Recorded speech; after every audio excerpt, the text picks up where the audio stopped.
Morning, all of you. And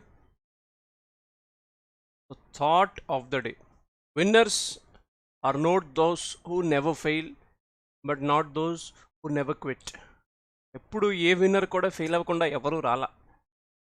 A winner ఏ ఫీల్డ్లో అయినా, any field ఒక విన్నర్గా నిలిచిన ఇవాళ విన్నర్గా ఉన్న వాళ్ళని ఉంటే అంటే ఒకప్పుడు ఫెయిల్ అయిన వాళ్ళే, బట్ వాళ్ళు ఎప్పుడు క్విట్ చేయాల. అంటే ఆ ఫీల్డ్ నుంచి, ఆ ప్రాక్టీస్ నుంచి, ఆ జర్నీ నుంచి ఎప్పుడు క్విట్ అవ్వాల. So you please continue your journey irrespective of the failures that you have seen. మీకు వచ్చిన ఫెయిల్యూర్స్తో సంబంధం లేకుండా ప్రస్తుతానికి ఇదొక్కటే తెలుసు, నేను దీంట్లోనే ఉండగలను, I can exist in this field only అనే థాట్తో యూ కంటిన్యూ హియర్ ఇట్ సెల్ఫ్. ఎస్, నేను నిన్నే చెప్పాను, క్వశ్చన్ అనేది ఇవాళ నుంచి సెషన్ అనేది గ్రూప్ 1 యూపీఎస్సీ ప్రిలిమ్స్ క్వశ్చన్స్తో స్టార్ట్ చేస్తానండి. ఇంకా ఎవరైనా ADA24/7 యాప్ని కనుక డౌన్లోడ్ చేసుకోకపోతే ఇప్పుడే డౌన్లోడ్ చేసుకోండి. దీంతో మన కంటెంట్ కానీ, క్విజ్ కానీ, జాబ్ అప్డేట్స్ కానీ అన్నీ ఉంటాయి.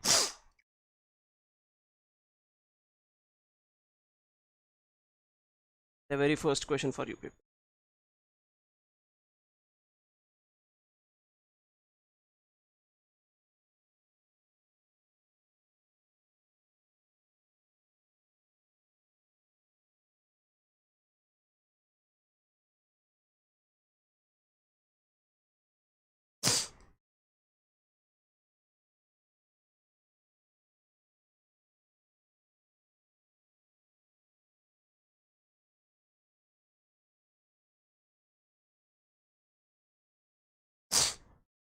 హిందూ పేపర్లో కూడా వెళ్దాం.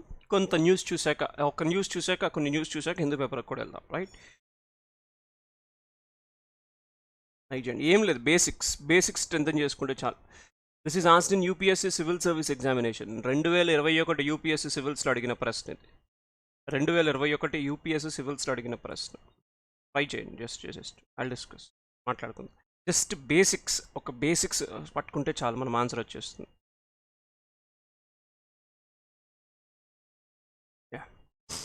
Sir, the governor of RBI is appointed by the central government. Certain provisions of the Constitution of India gave the central government the right to issue the directions to the RBI in the public interest. The RBI governor draws his power from RBI Act. So one by one options on them. It's a multi-statement question. The governor of RBI is appointed by central government. Yes, correct. మనకి appointments cabinet committee అని ఒకటి ఉంది, cabinet committee on economic affairs అని రెండు cabinet committees ఉన్నాయి. Cabinet committee on economic affairs, appointments cabinet committee. దీని ఆధారంగా RBI గవర్నర్ని central గవర్నమెంటే అపాయింట్ చేస్తుంది. ఒక 2 రోజుల క్రితం మనం ఇన్సూరెన్స్ రెగ్యులేటరీ డెవలప్మెంట్ అథారిటీ చైర్మన్ని కూడా మనం అపాయింట్మెంట్ గురించి మనం మాట్లాడుకున్నాం. అలాగే ఒక 10 రోజుల క్రితం 28 మార్చి రోజున సెబీ చైర్మన్ గురించి కూడా మనం మాట్లాడుకున్నాం. అంటే మేజర్ రెగ్యులేటరీ బాడీస్ యొక్క చైర్మన్ల పదవీ కాలం ఆర్ పదవి అనేది సెంట్రల్ గవర్నమెంట్ క్యాబినెట్లో డిస్కస్ చేసి కన్సర్న్డ్ క్యాబినెట్ కమిటీతో మాట్లాడిన తర్వాత అప్రూవ్ చేస్తుంది. Correct. Certain provisions of the Constitution give the central government the right to issue directions to the RBI in public interest. Point number 1, RBI గురించి ఎక్కడ కాన్స్టిట్యూషన్లో చెప్పలా. Nowhere mentioned in constitution. కాన్స్టిట్యూషన్లో ఎక్కడ చెప్పాలి ఆర్బీఐ గురించి? చెప్పారా? Nowhere mentioned. ఎక్కడ కాన్స్టిట్యూషన్లో చెప్పాలి ఆర్బీఐ గురించి? RBI is not a constitutional body, not a non-constitutional body. It's just a statutory body. ఇది ఒక చట్టబద్ధ సంస్థ. RBI చట్టం అనేది ఉన్నది. It's a statutory body, not a constitutional, neither a constitutional nor a non-constitutional. It is a statutory body via RBI Act 1934. RBI Act 1934. So అసలు కాన్స్టిట్యూషన్లోనే దాని గురించి ప్రస్తావన లేనప్పుడు, కాన్స్టిట్యూషనల్ బాడీ కానప్పుడు అసలు దాని గురించిన ప్రొవిజన్స్ ఎలా ఉంటాయి? స్టేట్మెంట్ 2 తప్పు. The governor of RBI draws his power from RBI act. Yes, RBI గవర్నర్కి సంబంధించిన విధులు ఏం చెయ్యాలి, ఏం చేయకూడదు అనేది ఆర్బీఐ యాక్ట్లోనే ఉంటుంది. మీకు ఒక చిన్న ఉదాహరణ కూడా చెప్తాను. మనకి తెలుసు కదా, ఎంపీసీ మానిటరీ పాలసీ కమిటీ అనేది ఒకటి ఉంది. 6 మెంబర్ కమిటీ అనేది ఒకటి ఉంది. దాంట్లో 3 సెంట్రల్ గవర్నమెంట్ నుంచి, 3 ఆర్బీఐ నుంచి ఉంటారని చెప్పాం.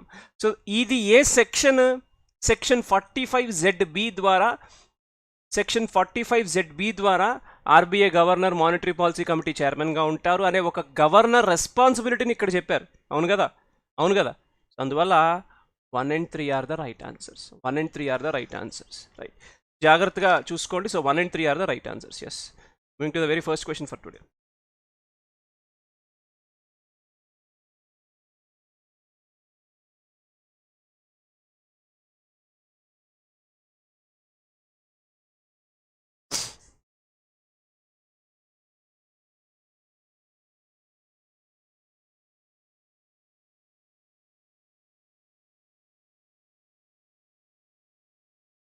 India's first medical city to be setup in which of the following states?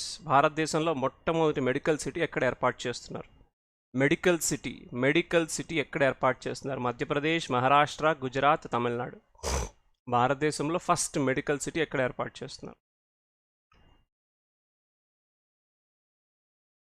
Madhya Pradesh, Maharashtra, Gujarat, Tamil Nadu. కావాలి ఫాస్ట్ ఆన్సర్స్.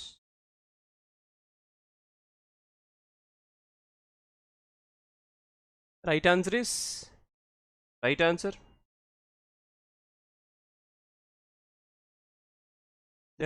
ఇస్ మహారాష్ట్ర. పూణేలో ఏర్పాటు చేయబోతున్నారు. సో మనకి ఆల్రెడీ ఇండియాలో మెడికల్ డివైసెస్కి కానీ మెడికల్ పార్క్ కానీ ఆల్రెడీ మన దేశంలో ఎస్టాబ్లిష్ అయినాయి. మెడికల్ సిటీ అంటే కొన్ని ఎకరాల్లో ఆ సిటీని కన్స్ట్రక్ట్ చేసి అక్కడ ఇంటర్నేషనల్లీ ఆర్ నేషనల్లీ ఫేమస్ అయిన అన్ని ఎలిమెంట్స్ అంటే మెడికల్ ఫీల్డ్లో అది సర్జికల్ ఐటమ్స్ దగ్గర నుంచి హాస్పిటల్స్ దగ్గర నుంచి దొరకని ట్రీట్మెంట్ ఆ ఏరియాలో లేకుండా ఒక ఇన్ఫ్రాస్ట్రక్చర్ని క్రియేట్ చేయబోతుంది గవర్నమెంట్ ఈ మెడికల్ సిటీస్లో. సో ఇది పూణేలో ఏర్పాటు చేయబోతున్నారు. The state government of Maharashtra has announced to set up the country's first medical city Indrayani medicity in Pune to provide all kinds of specialised treatment under one roof. ఒకే గొడుగు కింద అన్ని రకాల ట్రీట్మెంట్స్ని అందించే కార్యక్రమాన్ని మహారాష్ట్ర ప్రభుత్వం ఒక మెడిసిటీ అనేది ఏర్పాటు చేసి పూణేలో రూరల్ పూణేలో ఏర్పాటు చేసి ఒకే దగ్గరికి అన్ని కైండ్ ఆఫ్ ఫెసిలిటీస్ తీసుకురావడానికి ప్రయత్నిస్తుంది. సో దాదాపు 300 ఎకరాల ల్యాండ్ దీని కింద ఎలకేట్ చేసి 10,000 కోట్లు ఖర్చు చేయబోతున్నారు. 300 acres of land and 10,000 crores will be spent on this project. So Indrayani Medical City will have hospitals, centers for medical research, pharmaceutical manufacturing, wellness and physiotherapy, and will be first of its kind city in the country to have all treatments available at one place. So దేశీయంగా మనకి ఈ రోజున medical aspect అది ఒక medical insurance కానివ్వచ్చు అన్నీ కూడా పెరుగుతున్నాయి. We are having all the things are being increased. అది ఒక వ్యాక్సిన్ దగ్గర నుంచి అన్నీ పెరుగుతున్నాయి ఈ రోజున. సో మరి ఇలాంటి మెడికల్ సిటీ అనేది ఒక మెడిసిటీ అనేది ఇండియాలోకి రావటం చాలా చాలా అవసరం.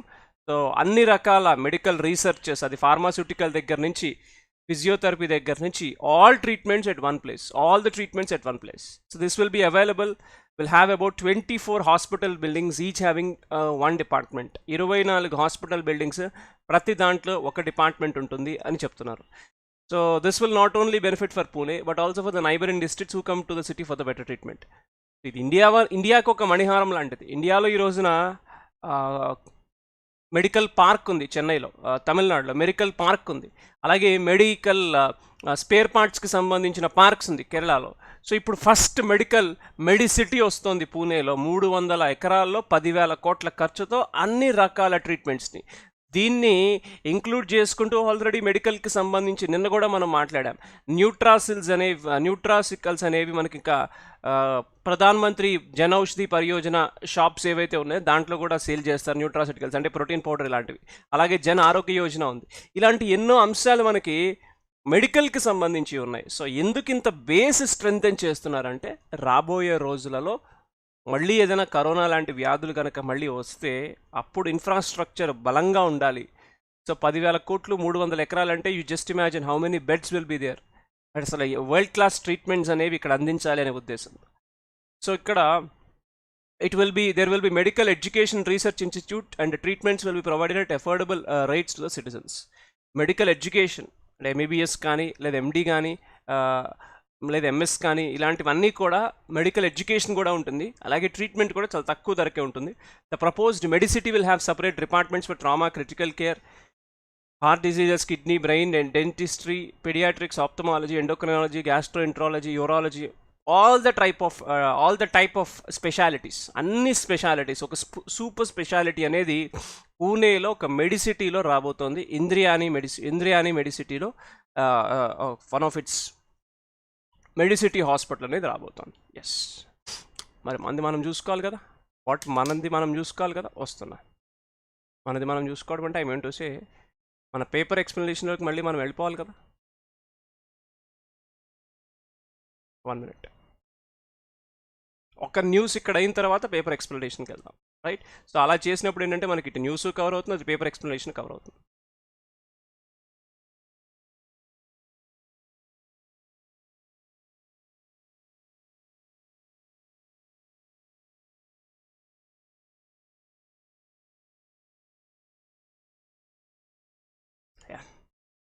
ఐ థింక్ మీకు కనిపిస్తుంది అనుకుంటాను నేను.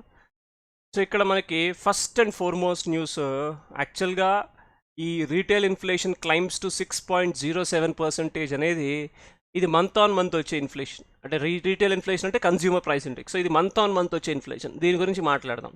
అలాగే ఆల్రెడీ మనకి 15 to 18 పీపుల్కి ఆల్రెడీ వ్యాక్సినేషన్ జనవరిలో స్టార్ట్ చేశారు. రేపటి నుంచి మోస్ట్లీ 16th March నుంచి కోవిడ్ వ్యాక్సిన్ అనేది 12 to 14 ఏజ్ పీపుల్కి కూడా రేపటి నుంచి స్టార్ట్ చేయబోతున్నారు. అది కూడా కోర్బీవాక్స్ వ్యాక్సిన్, కోర్బీవాక్స్, కోవాక్సిన్ కాదు, కోవిషీల్డ్ కాదు, కోర్బీవాక్స్ వ్యాక్సిన్ గురించి రేపటి నుంచి స్టార్ట్ చేయబోతున్నారు. దాని గురించి మాట్లాడదాం. మరి ఇక్కడ అతిపెద్ద న్యూస్ ఏంటో తెలుసా? అతిపెద్ద news, this is the big news here in the first page. This is the big news. ఏంటా బిగ్ న్యూస్ అంటే micro finance firms can fix interest. Micro finance సంస్థలు ఏవైతే ఉన్నాయో అవి వడ్డీలకి సంబంధించి, అప్పులకు సంబంధించి వడ్డీలు ఫిక్స్ చేసుకోవచ్చు అని చెప్పింది RBI. Micro finance firms can fix interest. Central bank sets caveat that rate should not be usurious. అంటే ఒక హెచ్చరిక లాంటిది ఇచ్చింది. మీరు వడ్డీ రేట్లు పెట్టుకోండి, కానీ మరీ ఒక వడ్డీ వ్యాపారులాగా వడ్డీ రేట్లు పెట్టద్దు. అది మైక్రో ఫైనాన్స్ సంస్థలుగా మీ దగ్గర నుంచి అప్పులు తీసుకునే వాళ్ళు చిన్న వాళ్ళు ఉంటారు. సో వాళ్ళందరికీ కంట్రోల్డ్గా ఉండేలాగా, వాళ్ళందరికీ అందుబాటు ధరలో ఇంట్రెస్ట్ రేట్లు ఫిక్స్ చేయండి అని చెప్పింది RBI. The reserve bank of India on Monday allowed micro finance institutions to fix interest rate on loans with a caveat that a rate should not be usurious, so that ఆ rates అనేవి మరీ ఎక్కువ ఉండకూడదు, ఒక వడ్డీ వ్యాపారంలాగా ఉండకూడదు, so that జాగ్రత్తగా ఉండండి అని చెప్పింది. అలాగే ఇక్కడ మోస్ట్ ఇంపార్టెంట్ గైడ్ లైన్, ఎగ్జామ్లో అడగటానికి ఛాన్స్ ఉన్నది ఏంటంటే, ఎగ్జామ్లో అడగటానికి, అది ఏ ఎగ్జామ్ అయినా, this one sir, in the revised guide line that will take effect on April 1st, అంటే April 1st నుంచి రాబోతోంది. The RBI tweaked the definition of micro finance loan to indicate a collateral free loan with a household with an annual income up to 3 lakhs.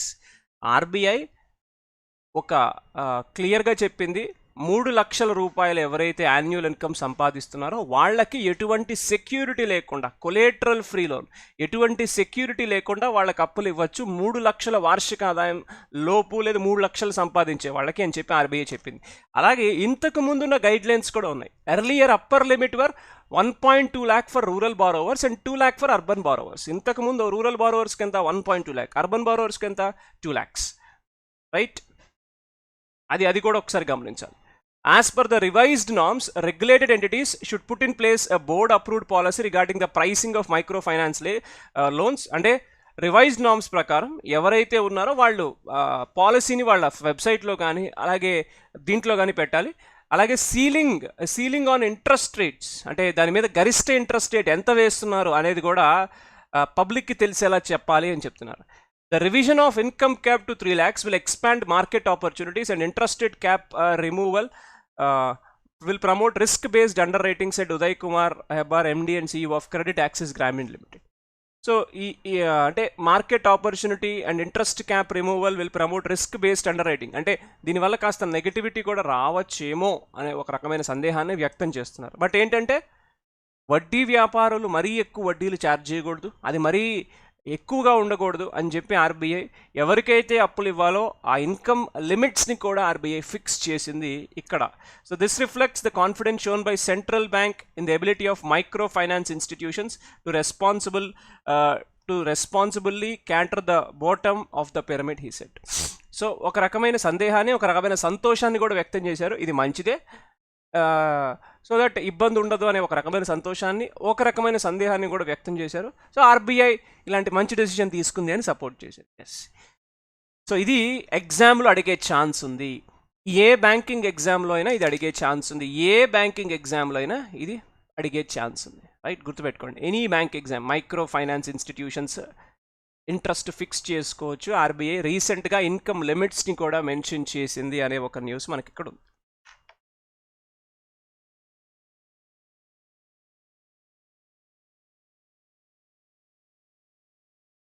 Right?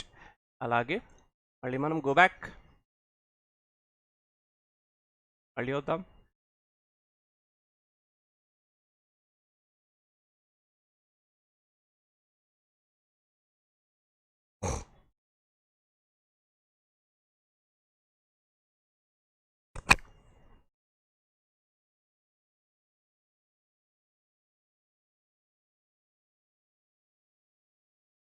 మళ్ళీ వద్దాం, ఈ question అయిపోయాక మళ్ళీ వద్దాం. Recently Yuvika programme ఎవరు launch చేశారు?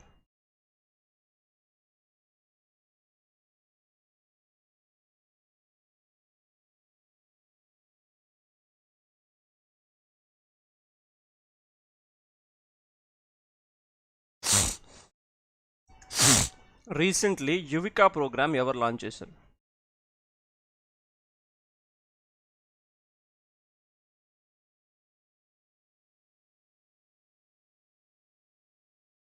First answers రావాలి.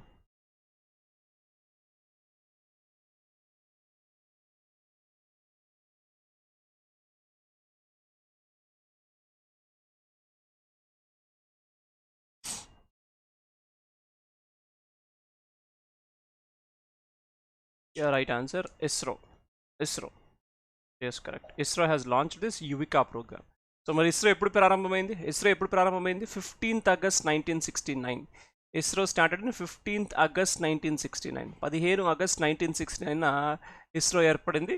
ఇస్రో ప్రస్తుత chairman Somanath garu. Yes, Somanath garu is the chairman of ISRO presently. మనకి ఇంతకుముందు చైర్మన్గా ఉన్న శివన్ గారి టెన్యూర్ అయిపోయింది. ఆల్రెడీ గవర్నమెంట్ 1 year పొడిగించింది. జనవరి 2022లో S Somanath has been appointed as a chairman of ISRO.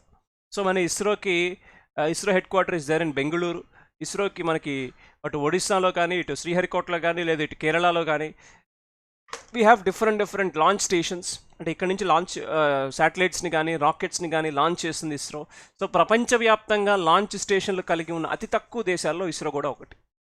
అంటే మన ఇండియన్ స్పేస్ రీసెర్చ్ ఆర్గనైజేషన్కి లాంచ్ స్టేషన్లు ప్రపంచవ్యాప్తంగా అన్ని దేశాలకి లేవండి.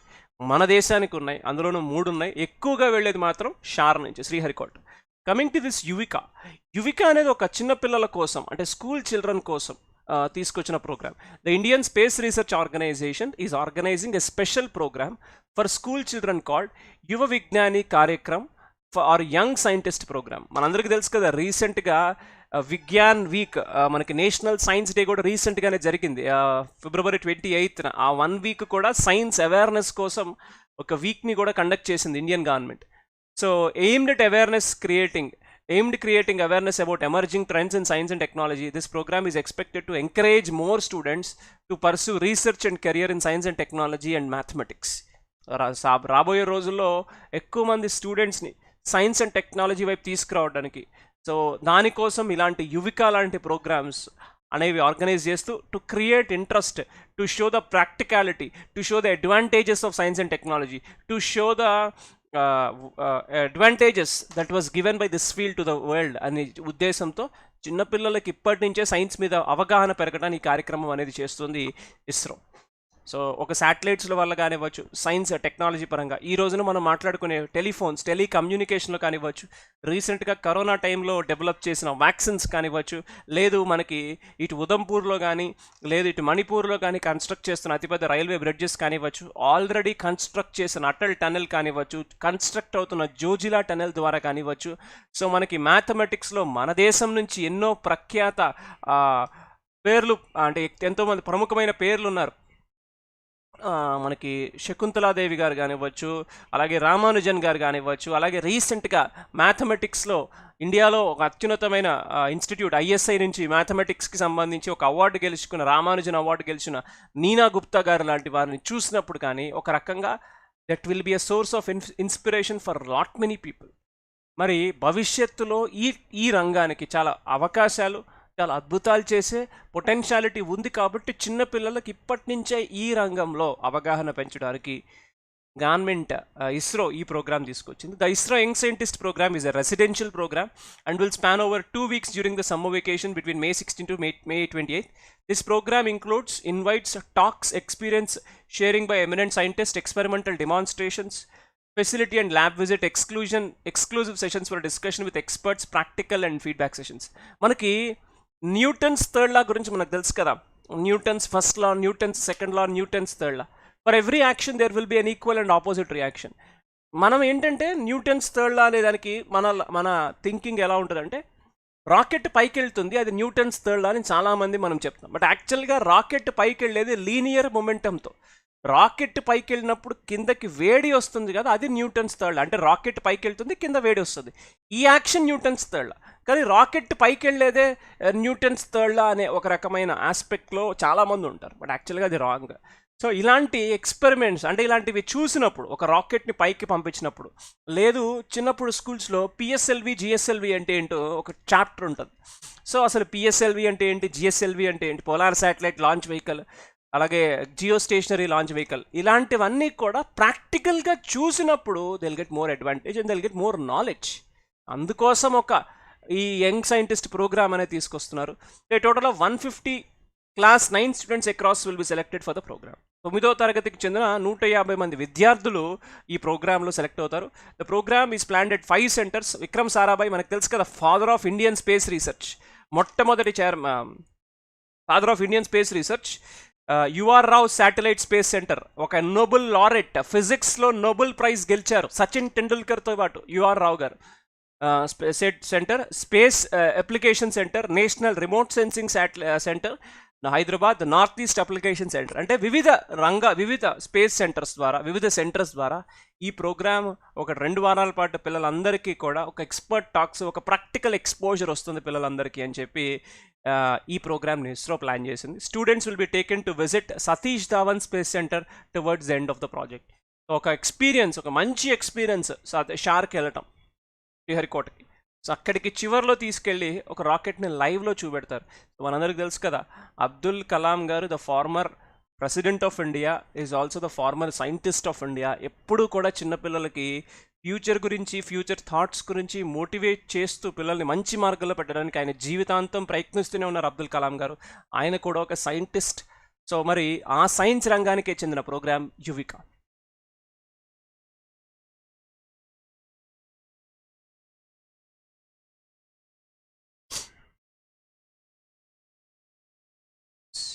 సో మరి మళ్ళీ ఇంకొక న్యూస్ గోయింగ్ బ్యాక్, మళ్ళీ ఇంకొక న్యూస్ మనం మాట్లాడదాం. మళ్ళీ ఇంకొక హిందూ పేపర్ న్యూస్. సో మళ్ళీ ఇంకో హిందూ పేపర్ న్యూస్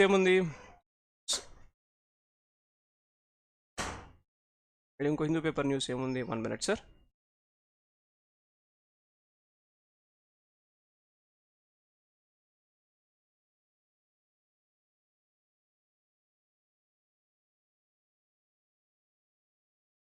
యాక్చువల్గా ఇదిగోండి, అంటే దిస్ వన్ ఇక్కడ మీకు కనిపిస్తుంది కదా, పెద్ద అపాయింట్మెంట్ అనుకోవచ్చు. Tata Sons chairman N Chandrasekaran chair Air India 2. Tata గ్రూప్కి చెందిన ఎన్ చంద్రశేఖరన్ గారికి ఎయిర్ ఇండియా చైర్మన్ పదవి కూడా వచ్చింది. అంటే యాక్చువల్గా మనందరికీ తెలుసు కదా, ఎయిర్ ఇండియా రీసెంట్గా ఎక్వైర్ చేసింది, ఎయిర్ ఇండియాని రీసెంట్గా టాటా ఎయిర్లైన్స్ ఎక్వైర్ చేసింది. కాబట్టి టాటా సన్స్ చైర్మన్ అయిన ఎన్ చంద్రశేఖరన్ గారే ఎయిర్ ఇండియాకు కూడా చైర్మన్. 18,000 కోట్లు డీల్ కుదిరింది. ఈ ఓనర్షిప్ ట్రాన్స్ఫర్కి 18,000 crores డీల్ అనేది కుదిరింది. సో రైట్, సో ఇక్కడ అపార్ట్ ఫ్రమ్ దిస్ ఒక్కసారి ఇక్కడ మనం చూస్తే, so this is a very important news sir. ఎందుకంటే మనకి వ్యాక్సినేషన్ అనేది చాలా ఫాస్ట్గా జరుగుతుంది ఇండియాలో. సో ఈవెన్ థర్డ్ వేవ్ అనేది ఇండియాలో అంత ఇబ్బంది పెట్టకపోయినా వ్యాక్సినేషన్ ఉంది కాబట్టే థర్డ్ వేవ్ అనేది అంత ఇబ్బంది పెట్టలేదు. So Covid job for 12 to 14 group from tomorrow, రేపటి నుంచి కోవిడ్ వ్యాక్సిన్ 12 నుంచి 14 ఏజ్ గ్రూప్ పిల్లలకి వేస్తున్నారు. కాకపోతే this is not Covaxin or Covishield. కోవాక్సిన్కి ఎమర్జెన్సీ లైసెన్స్ నుంచి 3 trials అయిపోయి కోవాక్సిన్కి రెగ్యులర్గా వాడుకునే లైసెన్స్ వచ్చేసింది కోవాక్సిన్కి. బట్ ఇప్పుడు ఏం వేస్తున్నారంటే నాట్ కోవాక్సిన్, కోర్బివాక్స్ అనే ఒక వ్యాక్సిన్ వేస్తున్నారు. దీని Hyderabad based company biological limited అనేది దీన్ని ప్రొడ్యూస్ చేసింది. సో ఇది ఆల్రెడీ 15 నుంచి 18 సంవత్సరాల పిల్లలకి వ్యాక్సినేషన్ అనేది మొదలైపోయింది. సో ఇప్పుడు వేసే వ్యాక్సిన్ ఏంటంటే 12 to 14. So the announcement evoked a mixed reaction from the medical fraternity. So కొంతమంది మెడికల్ ఫ్రెటర్నిటీ నుంచి కొంతమంది హ్యాపీ, కొంతమంది ఏవో మిక్స్డ్ రియాక్షన్స్ వచ్చాయి. ఎందుకంటే in case of children, COVID-19 infection has so far proven non serious and those infected have shown a good natural immunity. So అంటే ఏంటంటే అవసరం లేదు కదా పిల్లలందరికీ వ్యాక్సిన్, పిల్లలందరికీ ఆల్రెడీ ఇమ్యూనిటీ అనేది సెల్ఫ్గా వచ్చేసింది కదా, మళ్ళీ వ్యాక్సిన్ ఎందుకు పిల్లలకి అని చెప్పి ఒక రకమైన mixed reaction. So the Omicron variant of COVID-19, which had infected a large section of population, including children, భవిష్యత్తులో మళ్ళీ ఇది రాకూడదు అనే ఉద్దేశంతో ఇలాంటి ఒక వ్యాక్సిన్ వేస్తున్నాము అని చెప్పి ఈ న్యూస్. సో హెల్త్ మినిస్టర్గా ఉన్న మన్సుఖ్ మాండవియా గారు కూడా క్లియర్గా చెప్పారు. అలాగే ఈ కోర్మార్బిడిటీ అంటే ఒకే వ్యక్తికి 2 అంతకన్నా ఎక్కువ రోగాలు ఎవరికైతే ఉన్నాయో, జనరల్గా అలా ఉంటే వ్యాక్సిన్ అనేది హోల్డ్ చేస్తున్నారు. So the ministry also decided that condition of comorbidity for COVID-19 precautionary dose, అంటే ఆల్రెడీ వ్యాక్సిన్ వేయించుకున్న వాళ్ళు మళ్ళీ ఇంకొక వేవ్ వస్తుందేమో, ఆ వేవ్లో ఇబ్బంది రాకుండా యాంటీబాడీస్ ఒకవేళ అయిపోతే మళ్ళీ యాంటీబాడీస్ రీఛార్జ్ అవ్వడానికి ప్రికాషనరీ డోస్ జనరల్గా హెల్త్ కేర్ వర్కర్స్కి, 60 ఏళ్ళు పైబడిన వాళ్ళకి 9 నెలల టైం గ్యాప్తో సెకండ్ డోస్ అయ్యాక ఇస్తున్నారు. సో దీంట్లో ఏదైతే కండిషన్ ఉందో కోమార్బిడిటీ అనేది, దాన్ని తీసేస్తాం March 16th నుంచి అని క్లియర్గా చెప్పారు. అంటే రేపటి నుంచి వేసే వ్యాక్సిన్లో ఈ కోమార్బిడిటీ కండిషన్ అనేది ఉండదు. సో ఆల్రెడీ మినిస్ట్రీ కూడా క్లియర్గా ఉంది, పిల్లలు సేఫ్గా ఉంటే దేశం సేఫ్గా ఉంటుంది. సో పిల్లలకి వ్యాక్సిన్ వేయించండి, ఏ ఇబ్బంది రాదు. సో మళ్ళీ 4th వేవ్ గురించిన మాటలు ఇప్పుడు ఏం లేవు, కానీ కొన్ని మాడ్యూల్స్ వస్తున్నాయి 4th వేవ్ గురించి. సో సేఫ్గా ఉండాలి అంటే పిల్లలందరూ కూడా వ్యాక్సినేషన్ వేసుకుంటే హర్డ్ ఇమ్యూనిటీ పెరుగుతుంది. సో దట్ వ్యాక్సిన్ అనేది కరోనా వ్యాక్సిన్ అనేది ఇంకా ఫర్దర్గా ఈ వ్యాధిని ఎపిడమిక్గా మారుస్తుంది తప్పితే ఇది ఒక పాండమిక్ కాదు అనే ఉద్దేశంతో వ్యాక్సినేషన్ ఫుల్ పొటెన్షియల్తో దేశంలో అందరు ప్రజలకి వెయ్యాలి అనే ప్రయత్నంలో చేస్తున్నారు. సో ప్రస్తుతానికైతే 15 to 18 సక్సెస్ఫుల్గా ఆన్గోయింగ్ కంప్లీట్ అవుతుంది కూడా. 12 to 14 రేపటి నుంచి స్టార్ట్ అవుతుంది. 12 to 14 March 16th నుంచి.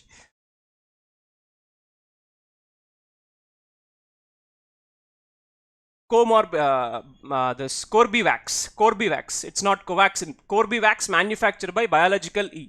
Corbevax and Norbevax are the 2 vaccines which got earlier approved. Corbevax is the name of vaccine, Corbevax. అలాగే రీటైల్ ఇన్ఫ్లేషన్ అంటే మనకు తెలుసు కదా, ఇన్ఫ్లేషన్ అనేది ఇంక్రీజ్ ఇన్ ప్రైస్. సో ఇక్కడ ఎందుకు ఇది ఇంత ఇంపార్టెంట్ న్యూస్? ధరలు పెరుగుదల అని జనరల్గా జరిగే సినారియోనే కదా సార్. దీనికి ఒక పేపర్ అది మెయిన్ పేజ్లో వేశారు, ఇది కూడా ఫస్ట్ పేజ్లో. ఎందుకు సార్ ఇంపార్టెంట్ అంటే మన కంట్రీలో ఒక లిమిట్ ఉంది, 2 to 6% inflation limit. 2 to 6% inflation దాటకూడదు. 2 to 6% ఇన్ఫ్లేషన్ దాటితే 2 అంటే +or-2 4కి 4కి ఇటు -2 అవ్వచ్చు, 4కి +2 అవ్వచ్చు. అంతేగాని ఈ లిమిట్స్ దాటకూడదు. అంటే 2 నుంచి 6% లోపే ఇన్ఫ్లేషన్ ఎప్పుడు ఉండాలి. 2% కన్నా తక్కువ ఉన్నా వ్యాపారాలకి లాభం ఉండదు. 6% కన్నా ఎక్కువ ఉన్నా ప్రజల దగ్గర డబ్బులకి విలువ పడిపోతుంది. సో ఈ కంట్రోల్డ్ ఇన్ఫ్లేషన్లో ఉన్న 2 to 6% ఈసారి ఈ నెలకి 6.7%. అంటే ఒక రకంగా జాగ్రత్త పడండి. Already this is a sign of warning. 6% దాటింది అంటేనే వార్నింగ్. సో 8 నెలల గరిష్ట స్థాయికి ఫిబ్రవరిలో ఇన్ఫ్లేషన్ వెళ్ళింది. ఆయిల్ ప్రైసెస్ కాస్త పెరిగాయి కాబట్టి మనందరికీ తెలుసు. లేదు మీ ఇంట్లో మీ పేరెంట్స్ని అడగండి, మీరు ఇంట్లో కూరలో కానీ లేదు వేరియస్ కుకింగ్ ఐటమ్స్లో వేసుకునే ఆయిల్ ఇంక్లూడింగ్ రిఫైన్డ్ ఆయిల్, అన్ని ఆయిల్ ప్రైసెస్ పెరిగాయి. 1 లీటర్ కేజీ ప్యాకెట్ దాదాపు ఒక 10 రూపీస్, ఒక 5 రూపీస్ దాకా కూడా పెరిగింది. సో ఇక్కడ ఇన్ఫ్లేషన్ ఒకసారి పరిశీలిస్తే, మీరు ఒకసారి చూస్తే ఇక్కడ ఒక మ్యాప్ ఇచ్చింది. ఈ మ్యాప్ ఒకసారి చూడండి. సో ఇదే ఫిబ్రవరి 2020లో అంటే కరోనా మొదలవుతోంది అనే ఒక సూచన 2020లో వచ్చినప్పుడు 6.58. Last year it gone to 4%. ఇది ఫిబ్రవరి 2021 4, మళ్ళీ ఫిబ్రవరి 2022 వచ్చేటప్పటికి 6%. బట్ ఇప్పుడు యాక్చువల్గా the situation which is happening around the world, ప్రపంచంలో జరుగుతున్న సినారియోస్ వల్ల ఇది కాస్త పెరిగింది అని అనుకోవచ్చు. So India's retail inflation ఇన్స్ట్ 8-month high of 6.7% from 6.1%, with rural India experiencing A sharper price rice. Rural ఇండియాలో ధరలు పెరిగాయి, అర్బన్ ఇండియాలో ధరలు అనేవి 5.75కి ఫిబ్రవరిలో పడిపోయినాయి. రూరల్ ఇండియాలో పెరిగాయి, అర్బన్ ఇండియాలో తగ్గాయి. సో ఫుడ్ ప్రైజెస్ అనేవి కాస్త పెరగటం వల్ల ఈ కైండ్ ఆఫ్ ఆస్పెక్ట్ అనేది వచ్చింది. So with inflation measure to be consumer food price index to 5.85% in February from 5.43%. So food inflation అనేది పెరగటం వల్ల, ఫుడ్కి అవసరమైన వస్తువుల ధరలు పెరగటం వల్ల ఇది జరిగింది. సో ఇన్ఫ్లేషన్ అనేది మనకి తెలుసు. ఇన్ఫ్లేషన్ దేంతో కొలుస్తారు? Consumer price index, wholesale price index. CPI అంటే వినియోగదారుల ధరల సూచి, హోల్సేల్ ప్రైస్ ఇండెక్స్ అంటే టోకు ధరల సూచి. మరి రీటైల్ ఇన్ఫ్లేషన్ అంటే సిపిఐ పెరిగినప్పుడు డబ్ల్యూపీఐ కూడా పెరిగి ఉండాలిగా. దాని గురించి కూడా ఉంది, న్యూస్ మాట్లాడదాం. దాని గురించి డబ్ల్యూపీఐ గురించి కూడా ఉంది, బట్ తర్వాత మాట్లాడదాం. సో ఇది రూరల్ ఇండియాలో కాస్త తగ్గింది మొత్తం ఇన్ఫ్లేషన్ చూసుకుంటే, అర్బన్ ఇండియాలో పెరిగింది అని చెప్తున్నారు. So this trend was divergent for rural India and urban India, with later seeing a slight moderate in food inflation. So మొత్తంగా న్యూస్ ఏంటంటే ఫుడ్ ఇన్ఫ్లేషన్, అది కూడా రీటైల్ ఇన్ఫ్లేషన్ అంటే సిపిఐ అనేది పెరిగింది. ఎస్పెషల్లీ 8 నెలల హైకి వెళ్ళింది సిపిఐ. సో అది కొద్దిగా జాగ్రత్తగా చూసుకోవాలి. బట్ ఇది మంత్ ఆన్ మంత్ వచ్చేది కాబట్టి పెద్ద ప్రాబ్లం ఉండదు. Going back again to our question.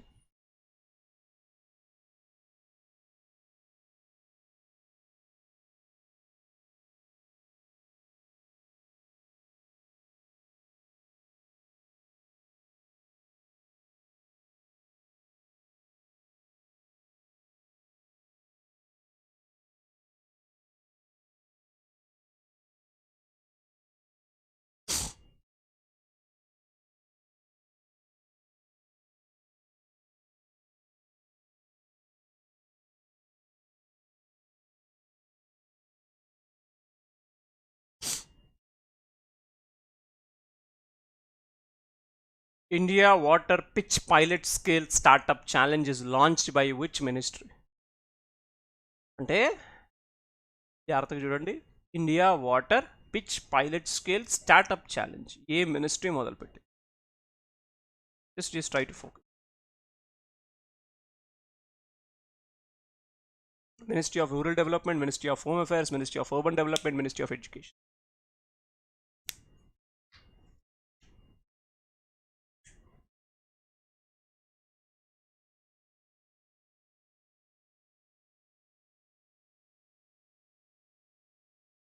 Right answer?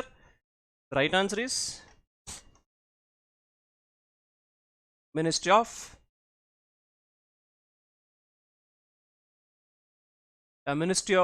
Urban Development. So Housing and Petroleum Affairs Minister Sri Hardeep Singh Puri garu ఈ India water pitch pilot scale startup ఛాలెంజ్ని ఈ మంత్రిత్వ శాఖ ద్వారా మొదలుపెట్టారు. సో ఏంటి?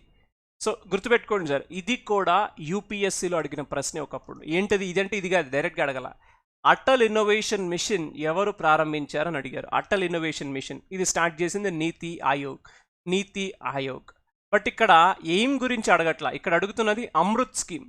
గుర్తుపెట్టుకోండి, అమృత్ అనేది సిటీస్లో మనకి నగరాల్లో ఫెసిలిటీస్ పెంచడానికి, అది బస్సుల దగ్గర నుంచి, రోడ్ల దగ్గర నుంచి, స్ట్రీట్ లైట్స్ దగ్గర నుంచి అర్బన్ ఏరియాస్ ట్రాన్స్ఫార్మ్ అవ్వాలి. ఒకప్పటి అర్బన్ ఏరియాస్కి ఇప్పటి అర్బన్ ఏరియాస్కి మార్పు క్లియర్గా కనిపించాలి అనే ఒక పథకమే Amrit. Atal mission for regeneration and urban transformation 2.0 అనేది ఆల్రెడీ లాస్ట్ అక్టోబర్లో స్టార్ట్ అయింది. 2.0 అనేది లాస్ట్ అక్టోబర్లో స్టార్ట్ అయింది. సో అర్బన్ డెవలప్మెంట్ మినిస్ట్రీ అనేది India water pitch pilot scale challenge అనేది రీసెంట్గా స్టార్ట్ చేశారు. సో ఈ అర్బన్ డెవలప్మెంట్కి చెందిన అమృత్ 2.0 అన్ని 1.0 అయిపోయింది సార్. అది స్వచ్ఛ భారత్ 1.0 అయిపోయింది, 2.0 స్టార్ట్ అయింది. పిఎంజేడీవై ఎప్పుడో అయిపోయింది 1.0, ఇప్పుడు 2.0 స్టార్ట్ అయింది. అలాగే ఎస్బిఎం లైక్ ఇంకా మనకి కౌశల్ వికాస్ యోజన 1.0 అయిపోయింది, 2.0 స్టార్ట్ అయింది. అంటే వేరియస్ వెల్ఫేర్ స్కీమ్స్ అనేవి నెక్స్ట్ వర్షన్స్లోకి వచ్చాయి. అంటే ఇంకా అప్గ్రేడ్ అవుతూ మరింతగా ఈ వెల్ఫేర్ స్కీమ్స్ ద్వారా సంక్షేమాన్ని ముందుకు తీసుకెళ్లే కార్యక్రమం. సో ఇప్పుడు ఈ అమృత్, ఈ అర్బన్ ఏరియాస్ కోసం ఉద్దేశించిన అమృత్ పథకం కూడా 1.0 స్టార్ట్ అయ్యి కంప్లీట్ అయ్యి 2.0 స్టార్ట్ అయింది లాస్ట్ టైం.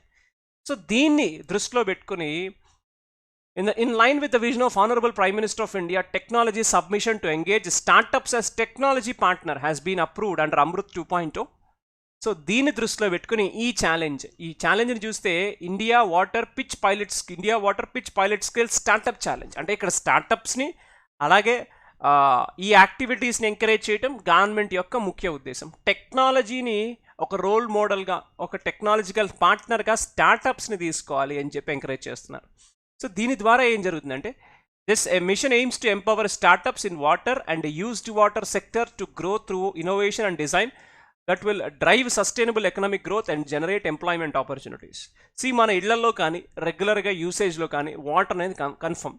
అంటే మనకి డిఫరెంట్ టైప్స్ ఆఫ్ వాటర్స్ ఉంటాయి. సో వాటర్ మేనేజ్మెంట్ కూడా పెద్ద ఛాలెంజ్. వాటర్ని, వేస్ట్ వాటర్ని ఎలా మేనేజ్ చేయాలి? వేస్ట్ వాటర్ని అయితే ఇంట్లో నుంచి డ్రైన్స్లోకి వెళ్తుంది. ఈ డ్రైన్స్లో నుంచి వచ్చే వాటర్ని ఏమన్నా యూసేజ్గా ఏమన్నా మార్చగలవా? దాన్ని రీసైకిల్ చేసి, ఇప్పుడు మనం ఎలా అయితే ఇళ్లలో రివర్స్ ఆస్మాసిస్, అదే ఆర్ఓ వాటర్ అంటాం కదా, రివర్స్ ఆస్మాసిస్ ద్వారా ఎలా అయితే వాటర్ని ప్యూరిఫై చేసి మనం నీటిని కన్స్యూమ్ చేసుకుంటున్నామో, ఈ వేస్ట్ వాటర్ని కూడా డ్రింకింగ్ పర్పస్ కాకపోయినా ఇంకే పర్పస్కైనా దానిని మనం వాడగలమా రీసైకిల్ చేసి?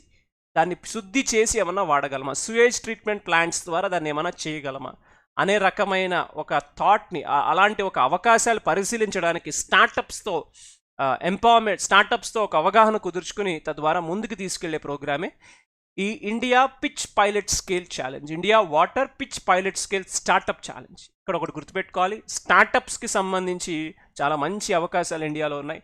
స్టార్టప్ ఇండియా ప్రోగ్రామ్ స్టార్ట్ అయ్యి కూడా రీసెంట్గా 6 ఏళ్ళు పూర్తయింది. అలాగే జనవరి 16 ప్రతి సంవత్సరం స్టార్టప్స్ డేగా కూడా అబ్జర్వ్ చేస్తున్నాం. జనవరి 16 ప్రతి సంవత్సరం స్టార్టప్స్ డేగా కూడా అబ్జర్వ్ చేస్తున్నాం. సో తద్వారా ఏంటంటే ఇండియాలో స్టార్టప్స్ అనేవి పెరుగుతున్నాయి, గ్రో అవుతున్నాయి అని చెప్పడానికి this is the best example, right. అలాగే under this initiative ministry will select 100 startups which will be provided 20 lakhs as a funding support as well as mentorship. 100 స్టార్టప్స్ని గవర్నమెంటే వాళ్ళు ఇచ్చిన ప్రయారిటీ బేస్డ్లో, వాళ్ళు ఇచ్చిన ఒక రకంగా వాళ్ళు మాన్యువల్స్ లాంటివి ఇస్తారు కదా, మేము ఇది చేయాలనుకుంటున్నామని, దాన్ని పరిశీలించి గవర్నమెంట్ 100 స్టార్టప్స్ని సెలెక్ట్ చేసి 20 లక్షల ఫండింగ్ సపోర్ట్ని, అలాగే ఏం కావాలో మెంటారింగ్ని వాళ్ళకి ఇచ్చి ఒక కొత్త టెక్నాలజీని అమృత్ స్కీమ్ కింద వాటర్ని కొత్తగా ఎలా ఏం చేయొచ్చు, సస్టైనబుల్ ఎకనామిక్ గ్రోత్ కోసం ఈ వాటర్ సెక్టర్ని, లేదా యూజ్డ్ వాటర్, ఇండియాలో ఆల్రెడీ సక్సెస్ఫుల్గా జల్ జీవన్ మిషన్ అమలవుతోంది. సో ఫ్యూచర్లో వాటర్ నీడ్స్ ఇంకా పెరుగుతాయి, జనాభా పెరుగుతుంది కదా, వాటర్ నీడ్స్ ఇంకా పెరుగుతాయి ఫ్యూచర్లో. సో వాటర్ని, యూజ్డ్ వాటర్ని ఏం చేయొచ్చు, దీన్ని ఇంకా ఎలా ఇన్నోవేట్గా ఎలా థింక్ చేసి ఏం చేయొచ్చు అనే దానికోసం India water pitch pilot scale ఛాలెంజ్ని మినిస్ట్రీ ఆఫ్ అర్బన్ డెవలప్మెంట్ తీసుకొచ్చింది. సో దీనికోసం వద్దాం.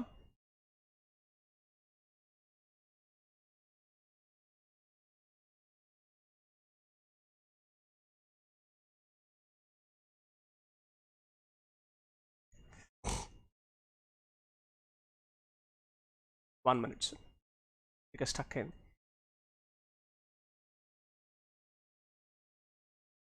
సో మనకి ఫస్ట్ పేజ్లో ఇవేసారు న్యూస్. అంటే మనకి ఫస్ట్ పేజ్ అయిపోయాక ఇంకా మనకి మేజర్గా ఇంకా సెకండ్ పేజ్, థర్డ్ పేజ్లో కూడా మనకి పెద్దగా న్యూస్లు ఏం లేవు. అంటే I mean to say third page, fourth page, fifth పేజ్లో కూడా మనకి పెద్దగా న్యూస్లు ఏం లేవు.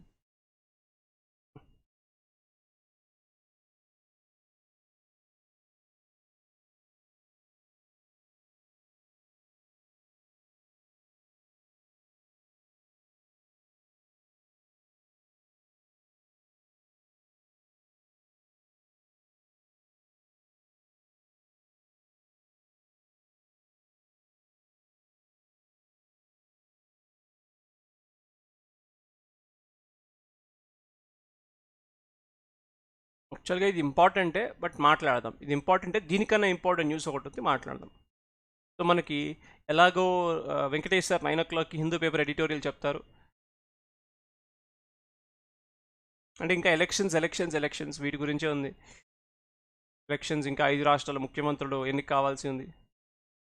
ఇంకా ఎలక్షన్స్ ఇక్కడ ఒకసారి చూద్దాం. మనం నిన్న మొన్న మాట్లాడుకున్నాం కదా ఏమని, ఇండియా యాక్సిడెంటల్గా ఒక మిసైల్ వెళ్ళింది,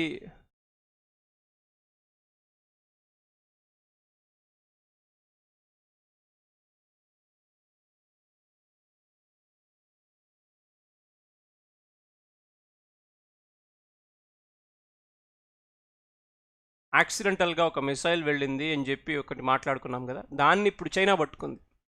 ఏమని, లేదు మీరు ఎంక్వైరీ చేయాల్సిందే, ఇది ఎట్లా కుదురుతుంది, చైనాలోకి, పాకిస్తాన్లోకి ఒక మిసైల్ వెళ్ళింది, పాకిస్తాన్ భూభాగంలోకి వెళ్ళిపోయింది. సో అసలు దీని మీదకి ఎందుకు ఇన్వెస్టిగేట్ చేయాల్సింది, ఆల్రెడీ మన గవర్నమెంట్ ఇన్వెస్టిగేషన్ స్టార్ట్ చేసింది. నిన్నగాక మొన్న నరేంద్ర మోడీ గారి అధ్యక్షతన ఒక cabinet committee on security meet అయ్యి, మేజర్ ఇన్సిడెంట్ దీని గురించి సండే రోజైనా మీట్ అయ్యి డిస్కస్ చేసింది. సో పాకిస్తాన్లోకి ఒక అన్ఫార్చునేట్గా, అన్ఎక్స్పెక్టెడ్గా బై టెక్నికల్ గ్రిడ్జ్, అది క్లియర్గా చెప్పారు, ఒక టెక్నికల్ గ్రిడ్జ్ వచ్చింది. అంటే ఒక ఏదో మిస్టేక్ వల్ల వెళ్ళింది కానీ కావాలని చేసింది కాదు. నిజంగా ఇండియన్ గవర్నమెంట్ కావాలని చేయాల్సి వస్తే ఇంత అవసరంలా ఇండియన్ గవర్నమెంట్ ఇంకా ఏవైనా చేయొచ్చు, ఇంత అవసరంలా. మనం ఇక్కడ ఈ కాంటెక్స్లో ఒక చిన్నటిది మాట్లాడాలి. ఇండియా పాకిస్తాన్ మీద ఎప్పుడు యుద్ధం చేయాలనుకోవాలా, ఎందుకంటే తెలుసు what will the consequence of the war, ఇండియాకి తెలుసు. ఎందుకంటే 4 యుద్ధాలు, 62 నుంచి 71 నుంచి 62, 65, 71, 99 మనకి తెలుసు, యుద్ధాలు మనకి తెలుసు. అలాగే రెండు కూడా వెపన్స్ కలిగిన దేశాలే. రెండు దేశాల్లో వినాశనం అవుతుందని ఇండియాకి తెలుసు. అందుకే ఉరీ తర్వాత ఇండియా వార్ చేయలా పాకిస్తాన్తో. ఉరీ అటాక్ తర్వాత ఇండియా సార్క్ సమిట్కి మేము రాము అని చెప్పింది. ఏమైంది సార్క్ సమిట్కి ఇండియా రాకపోతే? 5 దేశాలు 2016లో జరగాల్సిన సార్క్ సమిట్ ఇంతవరకు జరగల. అసలు ఆ సార్క్ అనేది ఉంటుందా, అసలు ఆ సమిట్టే క్యాన్సిల్ అయిపోతుందా అనే డౌట్స్ ఉన్నాయి. రీసెంట్గా ఒక 2 months 1 month బ్యాక్ పాకిస్తాన్ చెప్పింది మేము సార్క్ని హోస్ట్ చేయడానికి మేము సిద్ధమే అని. అలాగే ఇండియా రాఫెల్ కొన్నది కదా ఫ్రాన్స్ నుంచి, అలాంటి ఒక ఫైటర్ జెట్ పాకిస్తాన్ చైనా నుంచి కొన్నది. అది కొని పాకిస్తాన్ ఏం చెప్తుందంటే మేము రాఫెల్కి ఏమాత్రం తీసిపోని ఒక ఫైటర్ జెట్ని కొన్నాం, సో మా మీద అటాక్ చేయాలంటే ఆలోచించుకోవాలి అని చెప్పి పాకిస్తాన్ కూడా చెప్తోందనమాట. 1 minute సార్, కమెంట్స్ ఒక్క నిమిషం కమెంట్స్ చూస్తున్నాం. 1 minute. సో యా, పాకిస్తాన్ ఒక రాఫెల్ లాంటి అంటే ఏంటది జే10సి అనే ఒక ఇది కొన్నది. ఏది? చైనా నుంచే కొన్నది. సో అందరికీ తెలుసు what is the relation between చైనాకి పాకిస్తాన్కి అనేది. సో చైనా అనేది ఇప్పుడు సపోర్ట్ చేస్తోంది పాకిస్తాన్కి ఇన్వెస్టిగేషన్ కాల్ చేయమని. రీసెంట్గా financial action task force FATF Pakistan ఇంకా గ్రే లిస్ట్లోనే ఉంచింది. దాని గురించి చైనా ఏం మాట్లాడు. రీసెంట్గా FATF పాకిస్తాన్ని గ్రే లిస్ట్లోనే ఉంచింది. దాని గురించి చైనా ఏం మాట్లాడు. అలాగే ఒక రకంగా అక్కడ ఇంటర్నల్గా కొన్ని ఇష్యూస్ ఉన్నాయి, దాని గురించి ఏం మాట్లాడుతుంది చైనా. ద థింగ్ ఈజ్ అందరికీ తెలుసు వాట్ ఈస్ ద రిలేషన్ అని చెప్పి. So the Chinese government on Monday appeared to back Pakistan call for thorough investigation into an accidental firing of a missile that ended up in Pakistan. So యాక్చువల్గా అది యాక్సిడెంటల్గా జరిగింది, అది కావాలని చెయ్యలేదు. China Foreign Ministry responding to a question from Pakistan media about the incident said it called on relevant countries to have dialogue on communication as soon as possible and launch it through investigation into an incident, strengthen information sharing and establish a notification mechanism in time to ensure recurrence of such incidents and prevent miscalculation. Already Indian government enquiry వేసేసింది. Indian government already దీన్ని ఏ పరిస్థితిలో జరిగింది అనే దానికి ఒక enquiry కోసం NSCA లెవెల్లో ఒక ఎంక్వైరీ కోసం కూడా జరుగుతుంది. సో దాని గురించి ఇప్పుడు చైనా కొత్తగా ఒక స్టేట్మెంట్ రిలీజ్ చేసింది. This clearly shows the relation, అందరికీ తెలిసిన విషయం. ఎస్, ఇప్పుడే మాట్లాడుకున్నాం. టాటా సన్స్ చైర్మన్గా ఉన్న N. చంద్రశేఖరన్ గారే ఎయిర్ ఇండియాకి కూడా చైర్మన్గా అపాయింట్ అయ్యారు. Air India by Airlines Board, Aviation Industry Sources on Monday. The Tata Group had won on October 8th last year won the bid to acquire Tata Indian Airlines with a bid of 18,000 crores. So అందరికీ తెలిసిందే కదా, ఇది కూడా మనం మాట్లాడుకున్నాం, current affairs క్లాస్లోనే మాట్లాడుకున్నాం.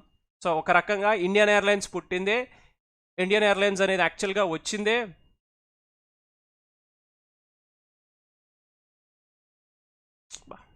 One minute sir అక్కడ distribute చేస్తాను.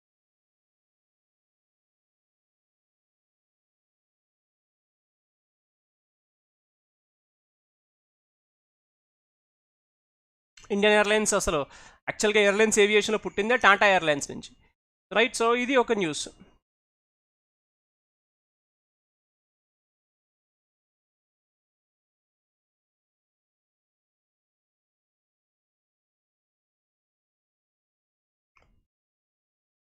మోస్ట్ ఇంపార్టెంట్ గ్యాల్వన్ ఇష్యూ తర్వాత So post-Galvan incident, the government of India sanctioned 32 roads along the China border, of which work has started on 8 roads. A report tabled in Rajya Sabha on Monday. The Ministry of Home Affairs informed the parliamentary panel that 32 helipads were being constructed and upgraded along China border.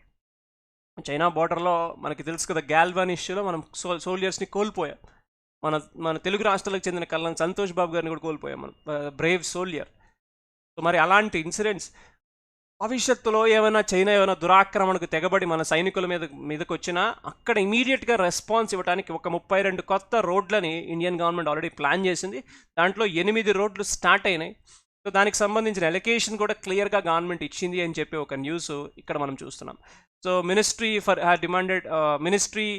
Had demand the report on grants for 22-23 of the MHA by the Parliamentary Standing Committee headed by senior leader Anand Sharma said ministry had demanded 3637 crores for the border infrastructure in the coming fiscal. Through it was be able to spend only 50% for the budget which has been allocated. అంటే budgetary constraints అనేవి కొన్ని ఉన్నాయి, దాన్ని కూడా sort out చేయండి అని చెప్తున్నారు. So మొత్తంగా చూసుకుంటే న్యూస్లో చూసుకుంటే సో దానికి సంబంధించిన బడ్జెటరీ అలొకేషన్స్ 32 కొత్త రోడ్లు అనేవి వేస్తున్నారు. సో దీనికి సంబంధించిన బడ్జెటరీ అలొకేషన్ అలాగే ఇచ్చారు. సో అలాగే ఇక్కడ ఒక మేజర్ ఇంపార్టెంట్ ఉంది చూడండి. It stated that under the Indo-China border roads phase 1, the construction of 25 roads measuring 751.858 kilometers as an estimated cost of 3482 crores was taken up. Out of this, 18 roads measuring 475.29 kilometers were in operational. చాలా important. International రిలేషన్స్లో భాగంగా మనకి ఈ వాస్తవాధీన రేఖలు ఉంటాయి కదా, McMahon line కానీ, Radcliffe line కానీ, Durand line కానీ, లైన్స్ ఉంటాయి కదా. ఈ లైన్స్తో పాటు ఈ బోర్డర్స్ రోడ్స్ ఎంతవరకు కన్స్ట్రక్ట్ అయ్యి ఉన్నాయి, ఎన్ని కిలోమీటర్ల మీద ఆపరేషనల్లో ఉన్నది అనేది మనకి ఇంపార్టెంట్. అలాగే the first phase was initiated in 2005 when it decided that MHA would construct 27 priority roads totalling 608 kilometres. So మనకి మొదటిసారి 2005లో మొదలు పెట్టారు. సో ఇప్పుడు అది ఇంకా పెరిగింది, ఇంకా నంబర్ ఆఫ్ రోడ్స్ అనేవి పెరిగే, లెంత్ పెరిగింది. So this has been increasing. అలాగే రీసెంట్గా ఈ బడ్జెట్లోనే పిఎం డివైన్ అనే ఒక స్కీమ్ వచ్చింది, అందరికీ తెలిసే ఉంటుంది పిఎం డివైన్. సో చైనా అనేది భారతదేశంలో కొన్ని ఈశాన్య భారతదేశంలోని కొన్ని రాష్ట్రాలతో సరిహద్దును కూడా చైనాతో షేర్ చేసుకుంటున్నాయి. సో ఆ రాష్ట్రాల్లో కూడా ఈ రోడ్స్ ఆ రాష్ట్రాల గుండా పాస్ అవుతాయి కాబట్టి పిఎం డివైన్ ద్వారా కూడా ఫండ్స్ అనేవి అలొకేట్ చేయొచ్చు. పిఎం డివైన్ ద్వారా.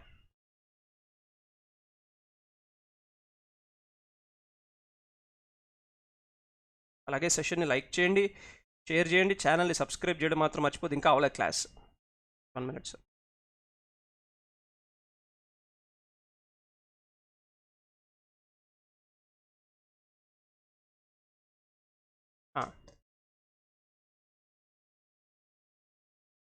Yes, very important news. 100% I think the last for today, అంటే పేపర్లో last for today I think. Very important news, చాలా ఇంపార్టెంట్.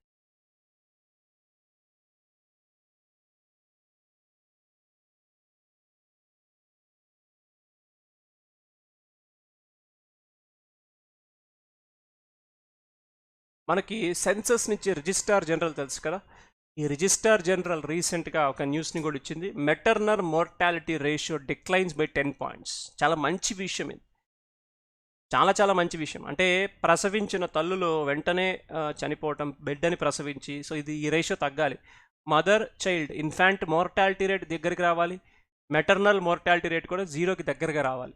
సో ఆ కాంటెక్స్లో భాగంగా మన దేశంలో ఇప్పుడున్న ఫెసిలిటీస్ వల్ల కానివ్వచ్చు, ఏదైనా మెటర్నల్ మోర్టాలిటీ రేట్ అనేది 10 points తగ్గింది. రిజిస్ట్రార్ జనరల్ ఇప్పుడు ఇచ్చిన హెల్త్ పాలసీలో ఇది ఒక న్యూస్ అనేది మనకు వచ్చింది. The maternal mortality rate of India has decline by 10 points, says a special bulletin released by Registrar General in India. It has declined from 113 in 2016 to 18 by 103 by 17 to 19, a 8.8% decline. 8.8% మాతా శిశు మరణాల్లో ఈ maternal mortality rate అనేది తగ్గింది. The country has been witnessing a progressive reduction in MMR from 130 in 2014-16, 122 in 2015-17, 113 in 16-18, అలాగే 103 in 17-19. ఎందుకు sir, reason ఏంటి అంటే institutional deliveries పెరిగాయి. అంటే గవర్నమెంట్ హాస్పిటల్స్లోను, ప్రైవేట్ హాస్పిటల్స్లోను డెలివరీస్ అనేవి పెరిగాయి. అంటే ఒక రకంగా ప్రాపర్ మెడికల్ కేర్ కనుక ఉంటే సేఫ్టీ ఉంటుంది. ఈవెన్ హెల్త్కి, ఆ టైంలో డెలివరీ టైంలో బ్లడ్ కావాల్సి రావచ్చు, పల్స్ పడిపోవచ్చు, ఇంకా ఏదైనా ఇమీడియట్గా ఇంకేదైనా ఆపరేట్ చేయాల్సి రావచ్చు. సో ఇలాంటివన్నీ ఒక ఇన్స్టిట్యూషనల్లో, అంటే ఒక హాస్పిటల్ లాంటి ప్లేసెస్లో ఉంటే మదర్ని కాపాడవచ్చు. ఒకవేళ బేబీ ప్రీమెచ్యూర్గా డెలివర్ అయితే బేబీని కూడా కాపాడే ఫెసిలిటీస్ హాస్పిటల్లో ఉన్నాయి. వీటన్నిటికీ అదనంగా మన దేశంలో ఇప్పుడు కొన్ని హెల్త్ సపోర్టెడ్ స్కీమ్స్ వచ్చాయి, లైక్ ప్రధానమంత్రి జన ఆరోగ్య యోజన ఇలాంటివి వచ్చాయి. సో తద్వారా ఏంటంటే ఇన్స్టిట్యూషనల్ డెలివరీస్ ఇవి రెండు పెరిగి ఈ మెటర్నల్ మోర్టాలిటీ రేట్ అనేది కంట్రోల్లోకి వచ్చింది అని చెప్పే ఒక న్యూస్. ఇది మనకి చాలా ఇంపార్టెంట్, ఎగ్జామినేషన్ అడుగుతారు. సో అలాగే with this persistent decline, India is on the verge of achieving national health policy target of 100 per lakh live births by 2020. అంటే ప్రతి 1,00,000 మందికి 100 మంది మాత్రమే ఉండాలి అనే ఒక టార్గెట్ ఏదైతే ఉందో దాన్ని అచీవ్ చేసే క్రమంలో ఇది మంచి న్యూస్. ఎందుకంటే ఇప్పుడు 103కి తగ్గిపోయింది. సో మరి ఇంకొంత 10 పాయింట్లు, ఇంకొక 5-6 పాయింట్లు తగ్గినా ఇండియా టార్గెట్ని అచీవ్ అవుతుంది. సో అలాగే ఎస్డిజి గోల్ నెంబర్ 3 ఒకసారి పరిశీలించండి. SDG goal number 3 sustainable development goals ఏవైతే ఉన్నాయో, సుస్థిర అభివృద్ధి లక్ష్యాలు 2030కి టార్గెట్ చేస్తూ గ్లోబల్ గోల్స్ అంటారు. ఈ గోల్స్ కూడా క్లియర్గా చెప్తున్నాయి. Goal number 3 talks about good health and well being. SDG target of 70 per lakh life births by 2030. 70కి తగ్గాలి, ప్రతి 1,00,000 మందిలో 70కి తగ్గిపోవాలి. అంటే ఎక్కడ 140 నుంచి 130 నుంచి 70కి, అంటే దాదాపుగా సగానికి. ఫ్యూచర్లో ఇంకా తగ్గాలి. కోర్స్ అవేర్నెస్ పెరుగుతుంది with various supported schemes like Pradhan Mantri Suraksha మాతృత్వ అభియాన్ కానివ్వచ్చు. ఇలాంటి ఎన్నో స్కీమ్స్ ద్వారా గవర్నమెంట్ ఈ టార్గెట్ని అచీవ్ అవుతుంది. అలాగే కొన్ని స్టేట్స్ చాలా మంచి సక్సెస్ని కూడా సాధించాయి. ఉదాహరణకి కేరళ, మహారాష్ట్ర, తెలంగాణ, తమిళనాడు ఇలాంటి స్టేట్స్ చక్కటి సక్సెస్ని అచీవ్ చేశాయి in this reducing this maternal mortality rates, ఈ రెడ్యూస్ అవ్వటంలో. రైట్, ఇది మేజర్ ఇంపార్టెంట్ న్యూస్ మనకి ఈ కాంటెక్స్లో. సో అలాగే నిన్న చెప్పాం మనం జమ్మూ కాశ్మీర్ బడ్జెట్ నిర్మలా సీతారామన్ గారు ప్రవేశపెడతారు అని చెప్పి. సో దాని గురించిన ఒక న్యూస్ ఇక్కడ ఒకసారి ఉంది చూడండి. జమ్మూ కాశ్మీర్ బడ్జెట్, ఇప్పుడు అక్కడ గవర్నమెంట్ లేదు కదా, సో అక్కడ మనకి జమ్మూ కాశ్మీర్లో బడ్జెట్ పార్లమెంట్లోనే పెట్టాలి. సో జమ్మూ కాశ్మీర్ బడ్జెట్ నిన్న ప్రవేశపెట్టారు. నిన్నటి నుంచే పార్లమెంట్ రెండవసారి సమావేశమైంది ఆన్ బడ్జెటరీ సెషన్స్. 2022 ఫిబ్రవరి 1న పార్లమెంట్లో బడ్జెట్ పెట్టారు. దానికి సంబంధించిన సమావేశాలు నిన్నటి నుంచి స్టార్ట్ అయ్యాయి. Right, going back again.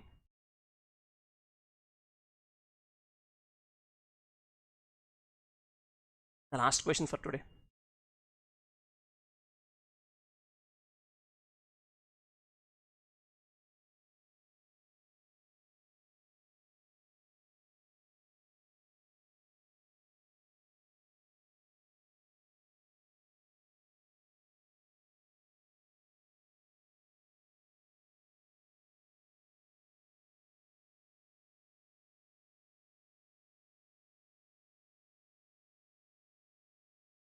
Yeah, the right answer.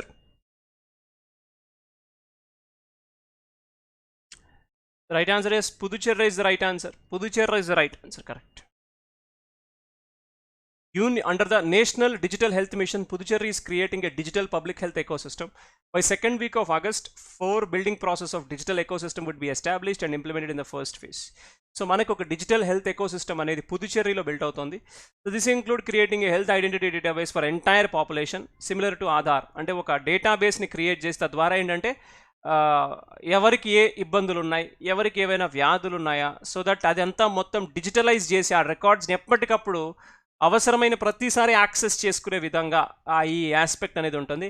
The Digi doctor is listening a health professionals, the Digi doctor a listing of health professionals from various medical system, the National Health Infrastructure Registry, a person and a personal health record for each individual that maps the past and present data. యాక్చువల్గా ఇది యూఎస్లో చాలా prevalent. ప్రతి ఒక్కరి health data ఉంటుంది. మన దగ్గర ఏంటంటే ఒక ఫైల్ మెయింటైన్ చేస్తాం.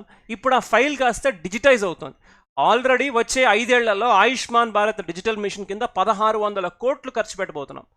నెక్స్ట్ 5 years అది టెలిమెడిసిన్ కానీ ఏవైనా కావచ్చు. ఇప్పుడు ఈ డిజిటల్ హెల్త్ ఎకోసిస్టమ్ అనేది నేషనల్ లెవెల్లో పుదుచ్చేరిలో స్టార్ట్ అవుతోంది. సో ఇది ఆగస్ట్కి ఒక కొలిక్కి వచ్చే ఛాన్సెస్ ఉన్నాయి. According to the news release, the entire ecosystem is voluntary.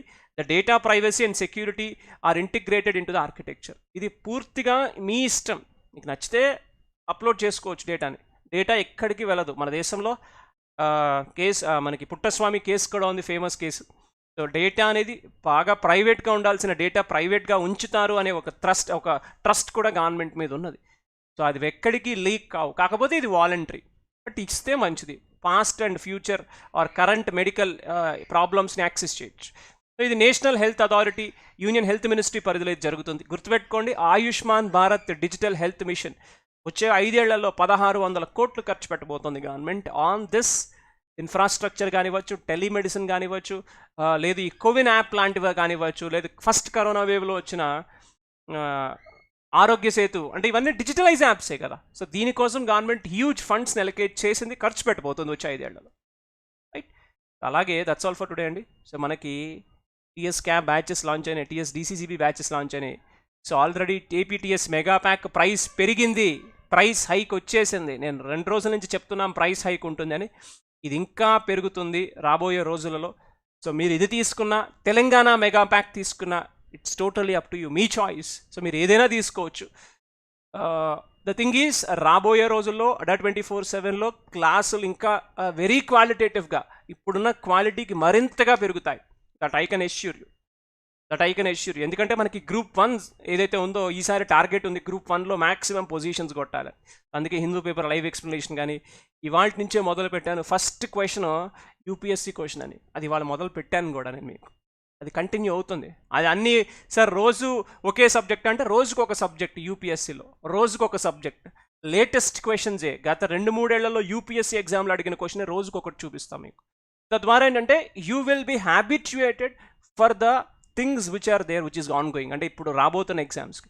So మీరు ఏపీటీఎస్ మెగా ప్యాక్ పర్చేస్ చేయాలంటే యూజ్ ద కోడ్ Y416 అనే కోడ్ వాడి మీరు సబ్స్క్రిప్షన్ తీసుకోవచ్చు. ఏపీటీఎస్ మెగా ప్యాక్ కానీ, టీఎస్ మెగా ప్యాక్ కానీ, లేదా ఇండివిజువల్గా ఏదైనా కానీ. కాకపోతే మెగా ప్యాక్ తీసుకుంటే అన్నీ కలిసి వస్తాయి, ఇండివిజువల్గా తీసుకుంటే మనకి ప్రైస్ పెరిగిపోతుంది. మీరు ఇవన్నీ ఇండివిజువల్గా పర్చేస్ చేస్తే ఎంత ఆలోచించండి.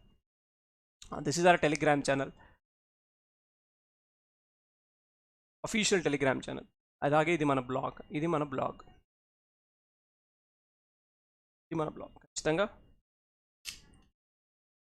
రండి, క్లాసెస్కి రెగ్యులర్గా రండి, చూడండి. Right, thank you.